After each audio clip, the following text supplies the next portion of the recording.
ಪ್ರಸ್ತುತ ಯಾವುದೇ ಚುನಾವಣೆಗಳು ಇಲ್ಲ, ಆದರೆ ನಮ್ಮ ಕಾರ್ಯಕರ್ತರ ಯೋಗಕ್ಷೇಮ ವಿಚಾರಿಸುವ ಉದ್ದೇಶ ಹಾಗೂ ಸಂಪರ್ಕ ಮತ್ತು ಸಂಬಂಧ ಬೆಳೆಸುವ ಉದ್ದೇಶದಿಂದ ರಾಜ್ಯ ಪ್ರವಾಸ ಕೈಗೊಂಡಿದ್ದೇನೆ ಅಂತ ಯುವ ಜನತಾ ದಳದ ರಾಜ್ಯಾಧ್ಯಕ್ಷ ನಿಖಿಲ್ ಕುಮಾರಸ್ವಾಮಿ ಅವರು ಮಧುಗಿರಿ ಪಟ್ಟಣದ ಒಕ್ಕಲಿಗರ ಸಮುದಾಯ ಭವನದಲ್ಲಿ ನಡೆದ ಜೆಡಿಎಸ್ ಕಾರ್ಯಕರ್ತರ ಸಭೆ ಹಾಗೂ ಸದಸ್ಯತ್ವ ನೋಂದಣಿ ಅಭಿಯಾನವನ್ನು ಉದ್ಘಾಟಿಸಿ ಮಾತನಾಡಿ, ನನಗೆ ಸಂಸದ ಶಾಸಕ ಆಗಬೇಕೆಂಬ ಗುರಿ ಇಲ್ಲ.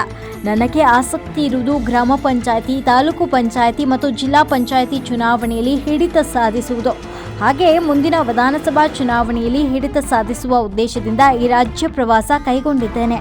ಇನ್ನು ರಾಜ್ಯದಲ್ಲಿ ಕ್ರಾಂತಿಕಾರಿ ಬದಲಾವಣೆ ಸಮಾಜದಲ್ಲಿ ಕಾಣಬೇಕಾದರೆ ಯುವಕರು ರಾಜಕೀಯಕ್ಕೆ ಬರಬೇಕು. ಹೊಸ ಆಲೋಚನೆ, ಹೊಸ ಮುಖಗಳು ಬರಬೇಕು. ಹೆದರಬಾರದು. ಒಳ್ಳೆ ಮನಸ್ಸಿದ್ರೆ ಜನ ಕೈ ಹಿಡಿತಾರೆ. ನಮ್ಮ ಪಕ್ಷ ಟಿಕೆಟ್ ನೀಡ್ತದೆ. ಮಧುಗಿರಿ ವಿಧಾನಸಭಾ ಕ್ಷೇತ್ರ ನಮಗೆ ಮಾತೃ ಕ್ಷೇತ್ರವಿದ್ದಂತೆ. ಯಾರೂ ಆತಂಕ ಪಡುವ ಅಗತ್ಯವಿಲ್ಲ. ಕಾರ್ಯಕರ್ತರನ್ನು ಬಿಟ್ಟು ಕೊಡುವ ಮಾತಿಲ್ಲ. ವೀರಭದ್ರಯ್ಯನವರು ಶಾಸಕರಾಗಿದ್ದಾಗ ಯಾವುದೇ ಸಂಘರ್ಷಕ್ಕೆ ಅವಕಾಶ ನೀಡಿರಲಿಲ್ಲ. ಇದೀಗ ಕ್ಷೇತ್ರದಲ್ಲಿ ಹಿಟ್ಲರ್ ಕಾಲದ ರಾಜಕಾರಣ ನಡೀತಾ ಇದೆ. ಇಲ್ಲಿ ಯಾರು ನಿಮ್ಮ ಧಮಕಿಗೆ, ದರ್ಪಕ್ಕೆ, ಟಾರ್ಗೆಟ್ ರಾಜಕಾರಣಕ್ಕೆ ಕೈಕಟ್ಟಿ ಕುಳಿತುಕೊಳ್ಳುವ ಪ್ರಶ್ನೆ ಇಲ್ಲ. ನಿಷ್ಠಾವಂತ ಕಾರ್ಯಕರ್ತರಿಗೆ ರಕ್ಷಣೆ ನೀಡಿ ಅವರ ಬೆನ್ನೆಲುಬಾಗಿ ನಿಲ್ತೇವೆ ಅಂತ ತಿಳಿಸಿದ್ರು. ದಯವಿಟ್ಟು ಹಿಟ್ಲರ್ ಕಾಲದ ರಾಜಕಾರಣ ಮಾಡಬೇಡಿ. ಇಲ್ಲಿ ಯಾರು ಕೂಡ ನಿಮ್ಮ ದರ್ಪಕ್ಕೆ, ನಿಮ್ಮ ಧಮಕಿಗಳಿಗೆ, ನೀವು ಟಾರ್ಗೆಟ್ ರಾಜಕಾರಣಕ್ಕೆ ಇಲ್ಲಿ ಯಾರು ಕೈ ಕಟ್ಟಿಕೊಂಡು ಕೂತ್ಕೊಳ್ತಕ್ಕಂಥ ಪ್ರಶ್ನೆ ಇಲ್ಲ. ನಾನು ವೀರಭದ್ರಯ್ಯನವರಿಗೆ ದಯಮಾಡಿ ಒಂದು ಈ ವೇದಿಕೆಯಲ್ಲಿ ಮನವಿಯನ್ನು ಮಾಡಲಿಕ್ಕೆ ಇಚ್ಛೆ ಪಡ್ತೇನೆ. 3 ಬಾರಿ ಚುನಾವಣೆಯನ್ನು ಎದುರಿಸಿದ್ದಾರೆ ವೀರಭದ್ರಯ್ಯನವರು. 18ರಲ್ಲಿ ಚುನಾವಣೆ ಪ್ರಚಂಡ ಬಹುಮತದಿಂದಲೇ ಗೆದ್ದಿದ್ದಾರೆ. ಕಮ್ಮಿ ಅಂತ ಏನಲ್ಲ. ವೀರಭದ್ರಯ್ಯನವರೇ, ನೀವು 3 ಸಲ ಚುನಾವಣೆ ನಿಂತು 1 ಸಲ ಗೆದ್ದಿದ್ದೀರಿ.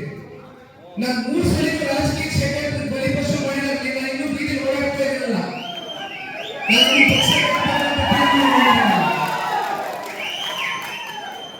ದಯವಿಟ್ಟು ಚಾಲ ಕಳ್ಕೊಳ್ಳೋದು ಬೇಡ, ಹಠ ಕಳ್ಕೊಳ್ಳೋದು ಬೇಡ. ಇದು ನನ್ನ ಪ್ರಶ್ನೆ ಆಗಲಿ ಅಥವಾ ಮತ್ತೊಬ್ಬರ ಪ್ರಶ್ನೆ ಆಗಲಿ ಅಲ್ಲ. ಇದು ಸಹಸ್ರಾರು ಸಂಖ್ಯೆಯಲ್ಲಿ ಈ ಪಕ್ಷವನ್ನು ಕಟ್ಟಿಬೆಳೆಸಿರ್ತಕ್ಕಂಥ ನಿಷ್ಠಾವಂತ ಕಾರ್ಯಕರ್ತರುಗಳ ಪ್ರಶ್ನೆ. ಅವರಿಗೆ ನಾವು ರಕ್ಷಣೆ ಕೊಡಬೇಕಾಗಿದೆ. ಅವರ ಜೊತೆಯಲ್ಲಿ ಬೆನ್ನೆಲುಬಾಗಿ ನಿಲ್ಲಬೇಕಾಗಿದೆ.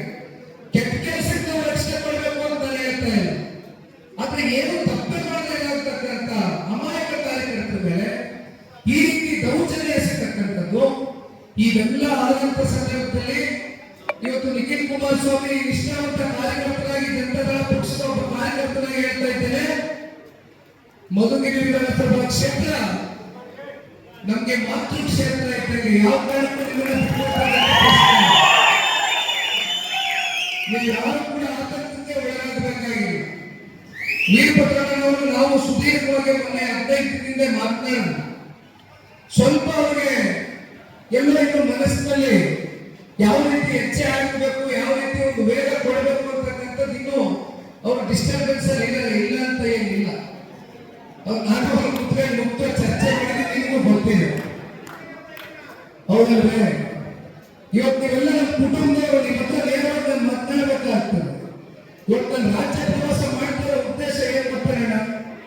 ನಿಮ್ಗೆಲ್ಲ ಅನಿಸಿರ್ಬೋದು, ಇದೇನಪ್ಪ ಯಾವುದು ಚುನಾವಣೆ ಅಲ್ವೇ, ಇನ್ನು 3 ವರ್ಷ ಆದರೆ ಸಾರ್ವತ್ರಿಕ ಚುನಾವಣೆಗೆ, ವಿಧಾನಸಭಾ ಚುನಾವಣೆ 3 ವರ್ಷ ಆದರೆ, ಜಿಲ್ಲಾ ಪಂಚಾಯತಿ ಚುನಾವಣೆ, ತಾಲೂಕು ಪಂಚಾಯತಿ ಚುನಾವಣೆ ಇನ್ನೂ ಘೋಷಣೆ ಆಗಿಲ್ಲ, ಗ್ರಾಮ ಪಂಚಾಯತಿ ಚುನಾವಣೆ ಡಿಸೆಂಬರ್ ತಿಂಗಳಲ್ಲೇ. ಇದೇ ನಿಖಿಲ್ ಕುಮಾರಸ್ವಾಮಿ ಇಷ್ಟೆಲ್ಲ ಹೊರಟುಬಿಟ್ಟವಲ್ಲ ರಾಜ್ಯ ಪ್ರವಾಸ ಅಂತ ನಿಮ್ಗೆ ಅನಿಸಿರ್ಬೋದು. ನನಗೆ ತಮ್ಮಗಳ ಸಂಪರ್ಕ, ಸಂಬಂಧ, ಬಾಂಧವ್ಯ, ನಿಮ್ಮ ಪ್ರೀತಿ ವಿಶ್ವಾಸಗಳ ಸಮಾಜಕ್ಕೆ ಅದಕ್ಕೋಸ್ಕರ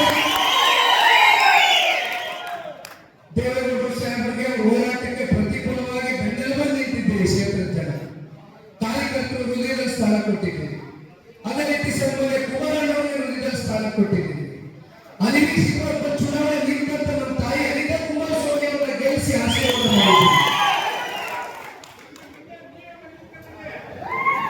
ಎಲ್ಲಿ ಅಂತ ಹೋಗ್ಬೇಡ, ನಿಮ್ ಜೊತೆ ಇರ್ತೀನಿ ಅಷ್ಟೇ, ನಿಮ್ ಜೊತೆ ಇರ್ತೀನಿ ಅಷ್ಟೇ. ನನಗೆ ನನಗೆ ಅಣ್ಣ ನನಗೆ ನನ್ನ ಮುಂದೆ ಇರ್ತಕ್ಕಂಥ ಸವಾಲು ನೀವು ತಿಳಿಸ್ಬಿಡ್ತೀರಿ. ನಿಖಿಲ್ ಕುಮಾರಸ್ವಾಮಿಗೆ ಒಬ್ಬ ಸಂಸದ ಆಗಬೇಕು, ಒಬ್ಬ ಶಾಸಕ ಆಗ್ತಕ್ಕಂಥದ್ದು ಇವೆರಡೇ ಗುರಿ ಅಂತಕ್ಕಂಥದ್ದಾದ್ರೆ 24 ತಾಸು ಯಾವ್ದಾದ್ರು ಕ್ಷೇತ್ರ ಆಯ್ಕೆ ಮಾಡ್ಕೊಂಡು ಮದುವೆ ಸಾವು ನೋವು ಎಲ್ಲ ಕಾರ್ಯಕ್ರಮ ಗುರ್ಸ್ಕೊಂಡು ಓಡಾಡಿದ್ರೆ ನನಗಿರ್ತಕ್ಕಂಥ ರಾಜಕೀಯ ಇತಿಹಾಸಕ್ಕೆ 100 ಜನ ಆಶೀರ್ವಾದ ಮಾಡ್ತೀವಿ. ಆದರೆ ನನ್ನ ಮೊದಲನೇ ಚುನಾವಣೆ ಸೋಲು ಯಾವ ರೀತಿ ಆಯ್ತು ನೋಡಿದ್ದೀರಿ. ಎಲ್ಲ ಸೇರ್ಕೊಂಡ್ರು ಮುಗಿಸ್ಬೇಕು. ಕುಮಾರಣ್ಣ ಈ ರಾಜ್ಯದ ಮುಖ್ಯಮಂತ್ರಿಗಳ ಮಗನ ಮುಗಿಸಿದ್ರೆ ಸರ್ಕಾರ ಕೆಡಬಹುದು ಅಂತ ಎಲ್ಲ ಸೇರ್ಕೊಂಡ್ರು. ಇಂಥವ್ರು ಬಿಟ್ಟರು ಅನ್ನೋದಿಲ್ಲ, ನಿಂತ್ಕೊಂಡು. ಇನ್ನ ರಾಮನಗರ ಅಲ್ಲಿ ಪಾಪ ನಮ್ಮ ಜಿಲ್ಲೆಯಲ್ಲಿ ಒಂದಷ್ಟು ಜನ ಮಹಾನ್ ನಾಯಕರು ಇದ್ದಾರೆ, ಇಲ್ಲವರಲ್ಲ, ಅವ್ರಿಗೂ ಮೀರಿ ಒಂದು ಹೆಜ್ಜೆ ಮಹಾನ್ ನಾಯಕರು ಬೆಳೆದ್ಬಿಟ್ಟವ್ರ ಪಾಪ ನಮ್ಮ ಜಿಲ್ಲೆಯಲ್ಲಿ. ಅವರು ಅದೇ ಕತೆ ಪಾಪ ರಾತ್ರಿ ಪರಿಶಿಷ್ಟ ವರ್ಗದ ಪರಿಶಿಷ್ಟ ಜನಾಂಗದ ಕೆಲವೊಂದಷ್ಟು ಸಮುದಾಯನ ಟಾರ್ಗೆಟ್ ಮಾಡ್ತಾರೆ. ಅದೆಂತದೋ ಕೂಪನ್ ಕಾರ್ಡು 5,000 ರೂಪಾಯಿ ಸಿಗ್ತದೆ ನಿಮ್ಗೆ ರೇಷನ್, ನನಗೆ ಓಟ್ ಹಾಕ್ಬಿಟ್ರೆ ಅಂತ ಯಾಮಾರಿಸಿದ್ರು. ಪಾಪ ತುಂಬಾ ಜನ ಮುಗ್ದು ಕೂಪನ್ ಕಾರ್ಡ್ ತಗೊಂಡು ನಮಗೆ ರೇಷನ್ ಸಿಗ್ತದೆ ಒಂದು 5,000 ರೂಪಾಯಿ. ಪಾಪ ಅವ್ರ ಜೀವನ 5,000 ರೂಪಾಯಿ ಅವ್ರು ದೊಡ್ಡದು. ನಾನು ತಪ್ಪು ಅಂತ ಹೇಳಲಿಕ್ಕೆ ಇಲ್ಲ, ನಾನು ಜನಗಳ ಮೇಲೆ ದೂಷಣೆ ಮಾಡಲಿ